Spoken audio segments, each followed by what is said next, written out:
I'm going to tell you right now, that's going to be the most rewatched clip of this conversation. That was some really great stuff.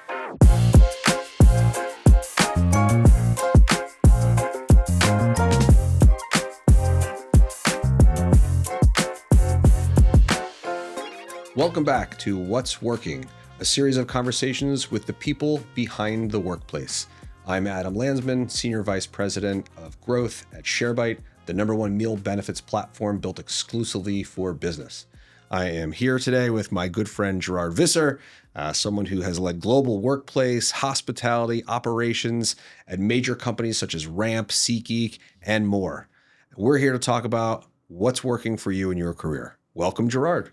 Thanks, Adam. It's great to be here with you today. Likewise.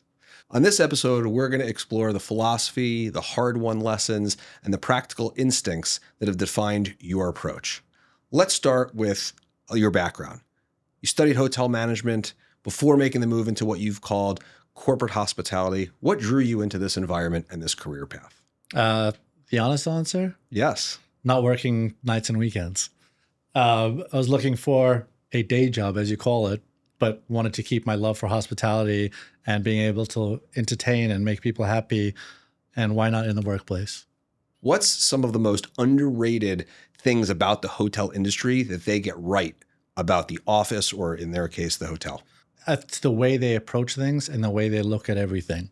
And they just go through the full life cycle of the time someone is there, and they look at it step by step and make sure it's done correctly, versus having someone come in and be like, hey, this doesn't work right. I hear a lot of people in hospitality talk about making a great first impression. Do you think that translates both from hotel situation as well as an office situation? 100%. Some offices I'll start and I'll go in and I'll look and like reception is beautiful, and then there's 400 boxes next to it. Like, nobody wants to see that when they walk in as their first impression. Let's put the boxes behind the wall in the mailroom. Have UPS drop them over there or somewhere else. Or if they're a bunch of boxes for IT, have them drop them directly at IT. No one wants to walk in and you have $1 million spend on a reception and you're looking at a pile of boxes.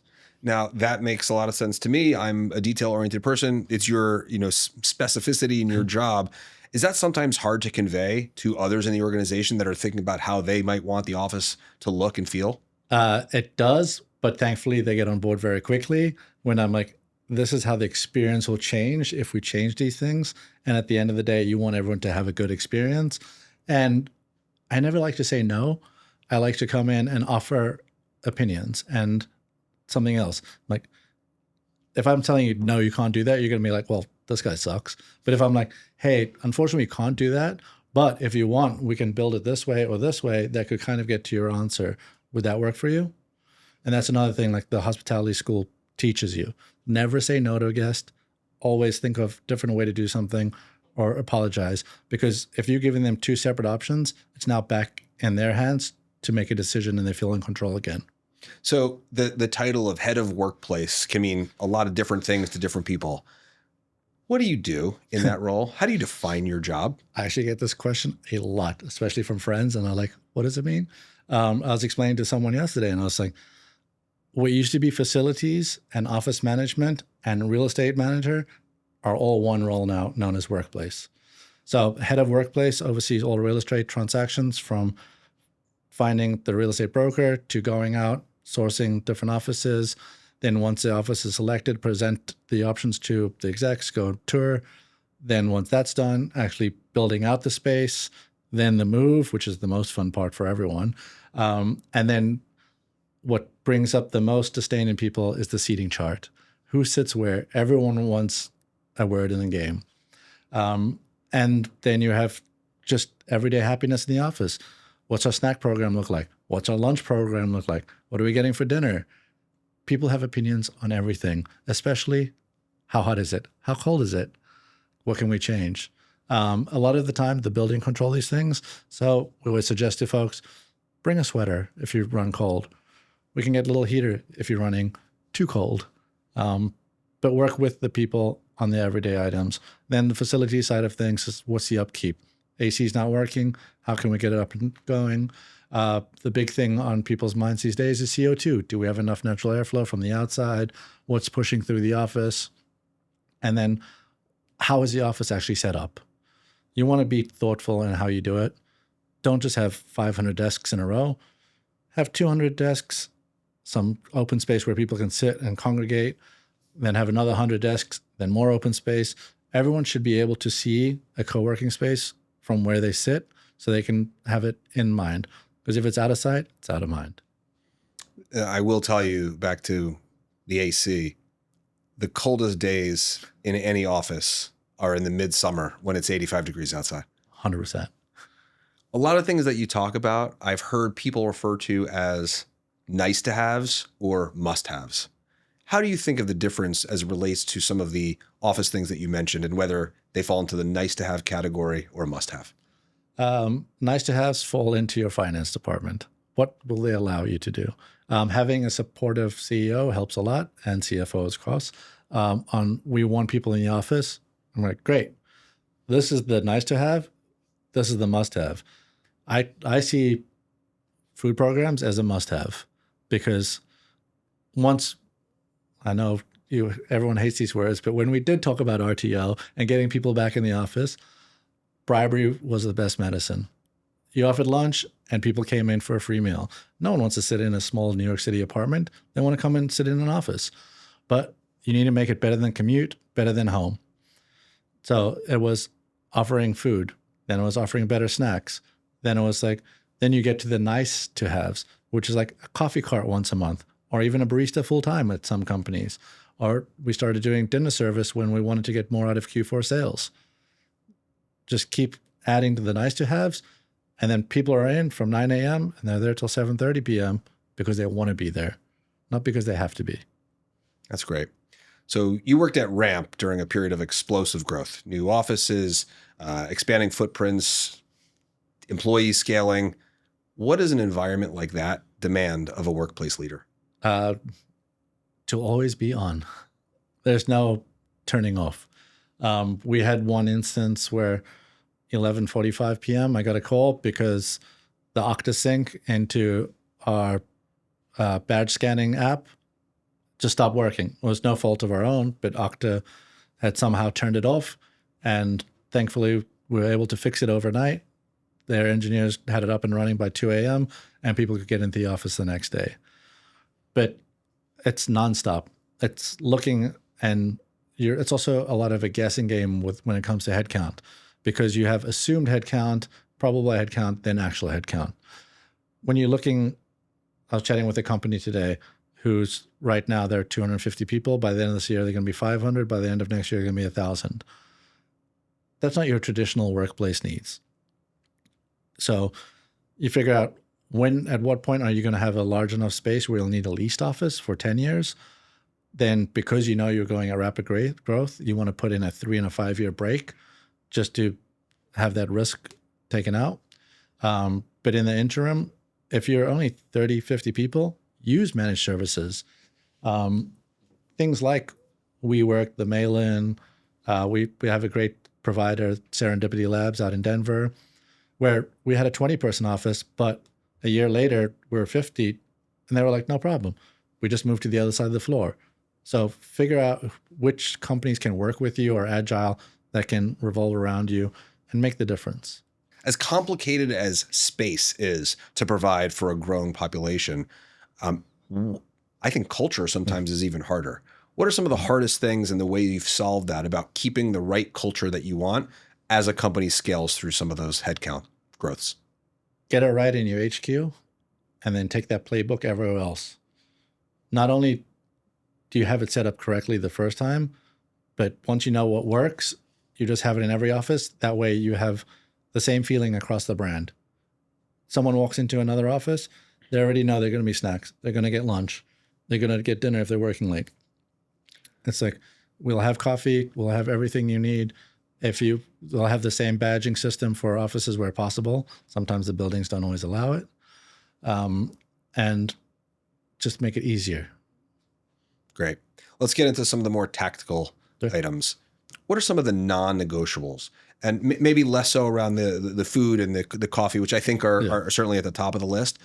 Maybe things like rituals and other incentives and culture drivers, would you say? Some companies have been shying away from happy hour. We still do it. We love it. And we get a huge attendance. We don't just do happy hour. We'll also get dinner at the same time. I know you don't want to talk about food, but it still helps. And then we'll also put out the board games. So then people have a couple of drinks, have some dinner, and like, all right, I'm also competitive. I will challenge you at Catan and see how you do. You have your team that want to go and do basketball together. You're like, great. You're going to come in the office and then go to do basketball? We'll get you a court for the night once a month. Want to go soccer league and have that competitive spirit elsewhere? Done. We've got you. Another big thing that RAM specifically does is a travel budget for employees that don't work in the office. And so quarterly, they can come to the offices and actually be together, because community is very important in growing a company and having more of that like family friend feel than just, oh, it's work.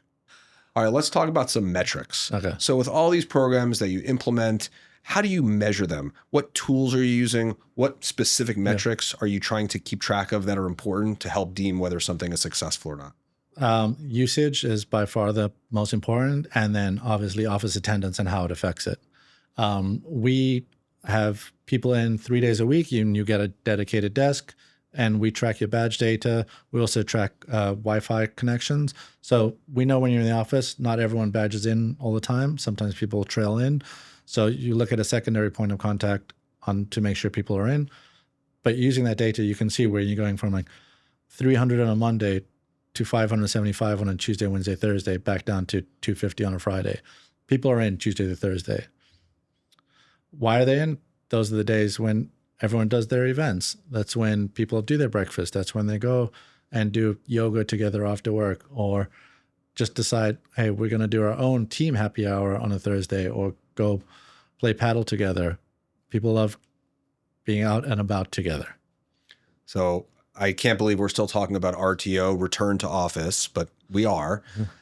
And you've pointed out a lot of good things that I think are reasons to get people back into the office. What are some things that you think leaders get wrong when they either try to establish the RTO policy or things that they implement to try to support it? I think the biggest thing is they don't speak to the people first. So, for instance, when I'm opening up a new office, I will go speak to the locals and be like, how do you want to have this office? What do you want to see here? Where do you want to be? What amenities do you want? What's important to you? And go from that method, then find offices. I normally take one or two stakeholders from the locality, go with me on all the tours. And then when we're down to 2 to 3, we'll take a group of the locals and be like, these are our final 2. Which do you want to be in every day? And vote on it. Because at the end of the day, I'm not going to be here. I want to be in New York. You're going to be here every day. So I want to know what you think. And a lot of leaders will just make decisions without necessarily speaking to the people. Hey, we know you don't like it, but we really want people in office. What do you want to see that'll make you come to the office versus us forcing you to come to the office? And there's also so much anxiety and stuff in the world. There's a lot more people that just work better in quiet. And my personal opinion, if someone gets their job done, I don't care where you get it done. But I love it when you're in the office because I get to know you. I get to know what you do. I get to know your family. And we get to figure out, what do you want in the office that'll keep you coming to the office? So this might be an unfair question for you because most of the organizations you've been a part of do have a pretty strong in-office culture. But what would you say to the remote first companies? They'd either only have a small office attended, minimally, about some of the best ways to keep their culture and keep people engaged with each other. Look at different events you can do that don't have to be in person. What can be done remotely? We did a drag bingo once. It got a ton of attendance. People were just like, oh, this is fun. We had a DJ that went on and was doing trivia with people. Like, where can people join in without having to be there? Someone else did a cocktail making class, and we sent little kits to older houses, and everyone got on and made it together. Someone else was like, hey, I'm from here. This is what I love making. I'll teach you how to make it. We'll send you a little kit. This is all you need to buy. Or in that case, we sent them a budget, and they could just go run to the store, and this was the ingredient list. And everyone sat in their kitchen with their laptops open and made a meal. So you got dinner out of it too. I like a lot of those suggestions. I've said this often. I think we've even talked about it. The days of just having a happy hour and having some beer or whatever drinks available often not enough to get people to either come from their home or stick around. And I think all the companies that are doing things that are a little bit more interactive and desirable by the employees that they don't necessarily get on their own or with their friends or family are probably the bigger draws. 100%. All right, let's talk about innovation. For Sharebite, innovation is totally critical. I imagine, obviously, for lots of companies, it is. Innovation doesn't necessarily mean AI, but we can talk about AI if you'd like. What are some of the things that you've seen, processes, tools that really help level up? And I say the workspace or the workplace, whether that's the office or just the environment that people are in. You mentioned AI, and it really is making a difference. And we were actually all given a task a few weeks ago to do a hackathon. Everyone was given access to full Claude. They're like, what can make your job easier every day? And we're like, so I challenged my team. What can you do?